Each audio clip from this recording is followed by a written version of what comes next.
50 চৌরঙ্গি, কলকাতা 71। এই বিল্ডিংয়ে কিন্তু আমরা এর আগেও এসেছি। এই বিল্ডিংয়ের 7th ফ্লোরে আছে হ্যাশট্যাগ, এবং আজকে আমরা যে রেস্তোরাঁটায় যাব সেই রেস্তোরাঁটা, তো সেখানকার ফুল ইনফরমেশন আমরা দেব এইখানে। তো প্রথমেই এখানে একটা লিফট আছে, তো লিফটের সাহায্যে আমরা চলে যাব 7th ফ্লোরে আর দেখব এখানকার অ্যাম্বিয়েন্সটা। কলকাতা দর্শন মানে আমরা বুঝি বিড়লা তারামণ্ডল, ভিক্টোরিয়া মেমোরিয়াল, সেন্ট পলস গির্জা, এইগুলো যখন আমরা একসাথে দেখতে পাই। তো যখন ছোট ছিলাম কলকাতায় আসতাম তখন এগুলো দেখতেই আসতাম। আর আজকে আমরা যেখানে যাচ্ছি সেখান থেকে এই 3টে জায়গা একসাথে দেখব। চলে এসেছি 7th ফ্লোরে, আর নাইমেরাতে ঢোকবার জন্য আমরা একটা রেজিস্ট্রেশন করে নিলাম। ঢোকার মুখটাতেই পুরো একদম গ্রিস ভাইবস, একটা সেই সাদা দেওয়াল আর অদ্ভুত সুন্দর কারুকার্য করা। ভেতরটা ভীষণই সুন্দর, কিন্তু আমার সবার আগে যেখানে চোখ গেল সেটা হলো এইটা।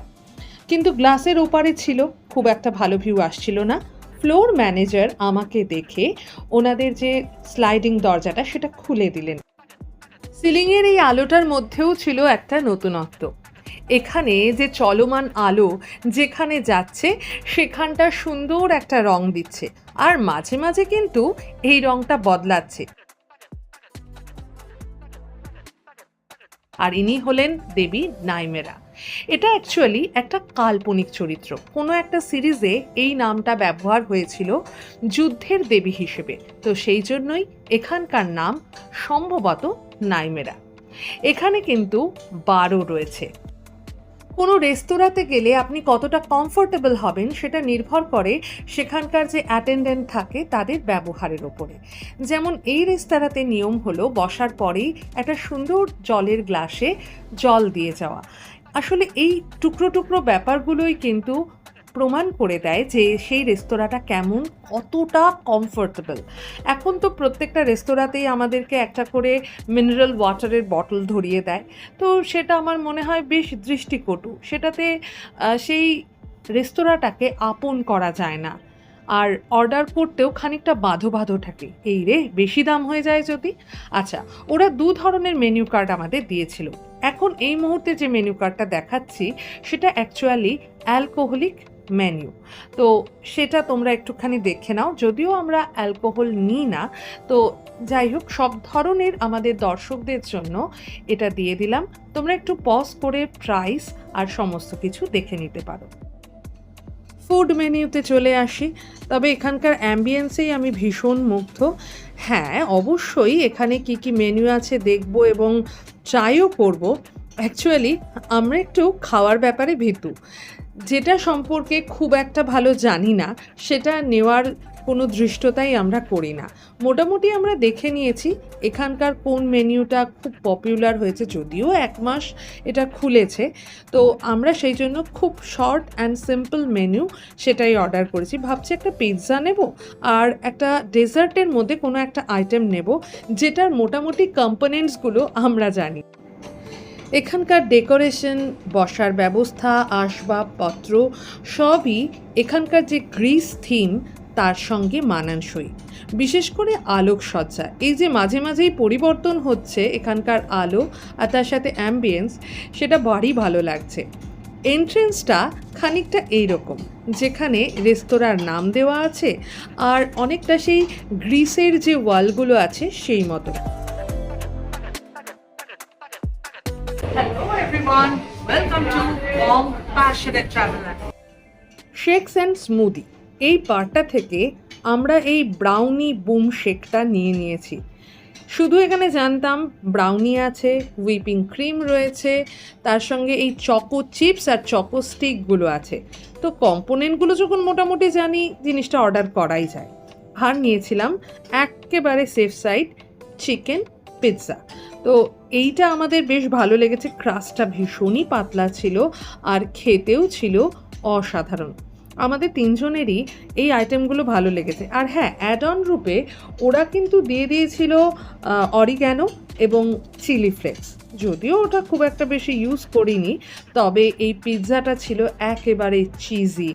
লাউড মিউজিক আমার খুব একটা পছন্দ নয়, কিন্তু এখানকার মিউজিকটা ভীষণই সুদিং, সবটাই জন্য ভয়েস ওভার করতে হলো। এখানকার অ্যাম্বিয়েন্স এনজয় করতে করতে আমি স্মুদিটা ট্রাই করছি, ভীষণই রিচ কম্পোনেন্ট দিয়ে এটা তৈরি, তো ভালো লাগবার তো কথাই। আর বিশেষ করে এটা হলো আয়ুশ্রীর রেকমেন্ডেশন ছিল, আর আমি যেহেতু মোটামুটি জিনিসগুলো চিনি, তো মনে হলো এগুলো দিয়ে যে জিনিস তৈরি হবে সেটা খুব একটা খারাপ হবে না। আয়ুশ্রীও বলল বেশ সুন্দর, তিনি আবার ওই ক্রিমটা চকো স্টিকের সঙ্গে মিশিয়ে মিশিয়ে খাচ্ছিল, আবার স্ট্র দিয়ে খাওয়ার ব্যবস্থাও রয়েছে। তবে অমিতের বলল যে শেক্সটা অতটা পছন্দ হয়নি, ও আসলে অতটাও ক্রিম ব্যাপারটা পছন্দ করে না, তবে পিৎজাটা ওর বেশ ভালো লেগেছে।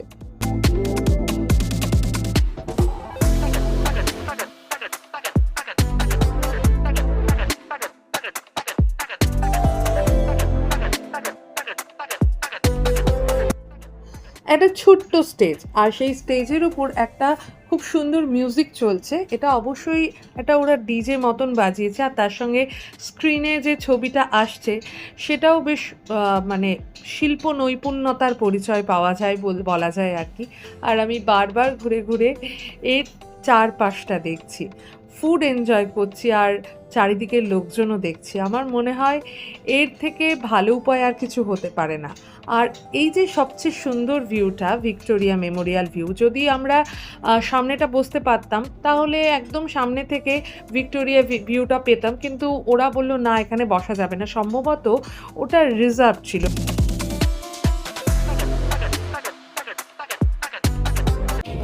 বাইরেটা এরকম চকো চিপস লাগিয়ে দিয়েছে, ভেতরটা ফাঁকা। এবার চলে এলো বিল। তো বিলটা প্রথমেই যেটা দেখলাম, ওদের সার্ভিস চার্জ ওরা নিয়েছে 52 টাকা। তো আমরা সেটাকে রিমুভ করবার জন্য ওদেরকে রিকোয়েস্ট করলাম, আর রিকোয়েস্ট অ্যাকসেপ্টেড। এবার পুরো জিনিসটা আমাদের সামনে নতুন করে এলো, আগে যেটা বিল ছিল তার থেকে কিন্তু বিলটা কম এসছে, 1092।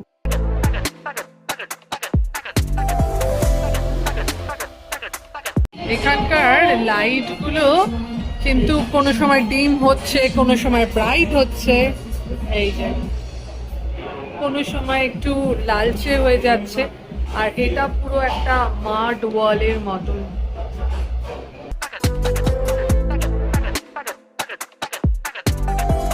এই বিল্ডিং এর 7th ফ্লোরে নাইমেরাও আছে, আর এদিকে হ্যাশট্যাগও আছে 7th ফ্লোরে। তো আমরা হ্যাশট্যাগটা আগেই করে ফেলেছিলাম, তো আমাদের যে ব্লগ হ্যাশট্যাগ সম্পর্কে যে ব্লগটা ছিল সেটা ডেসক্রিপশানে লিখে দিয়ে দেবেন, প্লিজ একটু দেখে নিন। নাইমেরা থেকে বেরিয়ে পড়েছি, আর আমরা এবার নিচে নামবো। সুন্দর ফাইন ডাইনিংয়ের ব্যবস্থা, আর অ্যাম্বিয়েন্সটা তো আমার ভীষণ ভালো লেগেছে। এখানেও বারও আছে, হুকাও আছে, সবই আছে, কিন্তু আমার জায়গাটা খুব ভালো লেগেছে। যারা ইচ্ছুক তারা খেতে পারে, মানে কোনো অকওয়ার্ড সিচুয়েশন এখানে ক্রিয়েট হয় না, সেটাই সবচেয়ে ভালো লাগে। যাই হোক, আমাদের এই ভিডিওটা যদি ভালো লেগে থাকে তাহলে প্লিজ লাইক, কমেন্ট আর শেয়ার করে দিও, আর আমাদের চ্যানেল বং প্যাশনেট ট্রাভেলারে নতুন হলে একটু সাবস্ক্রাইব করে দিও। ভালো থেকো, সুস্থ থেকো, শুধু ফ্যাশনে নয় প্যাশনে থেকো। কমেন্ট করে নিশ্চয়ই জানিও আমাদের ব্লগটা কেমন লাগলো আর জায়গাটা কেমন লাগলো। এখানে কিন্তু ভ্যালে পার্কিংয়ের ব্যবস্থা রয়েছে, আর সামনে হলো রিউমর্স। তোমার কেমন লাগলো? ভালো, হ্যাঁ, হ্যাশট্যাগও ভালো ছিল, হ্যাঁ, এটাও ভালো। তবে হ্যাশট্যাগে যেটা ছিল একটা ওপেন স্পেস ছিল, যেখানে ওপেন স্পেস থেকে বাইরেটা দেখা যায়, এটা কিন্তু কভার লাগে, এটার সাথে দুটো ডিফারেন্স, কিন্তু এটা ইন্টেরিয়রটা আরেকটু বেটার। হ্যাশট্যাগেরটা নরমাল এরকমই হয়, এটা একটা না, হ্যাশট্যাগের ভেতরটাও ভীষণ সুন্দর, কিন্তু এটা একটু অন্যরকম। হ্যাঁ, এটা অন্যরকম, ভালো লাগে। তোর কেমন লাগলো খাবার? খাবার অ্যাম্বিয়েন্স সার্ভিস সব খুব ভালো লেগেছে।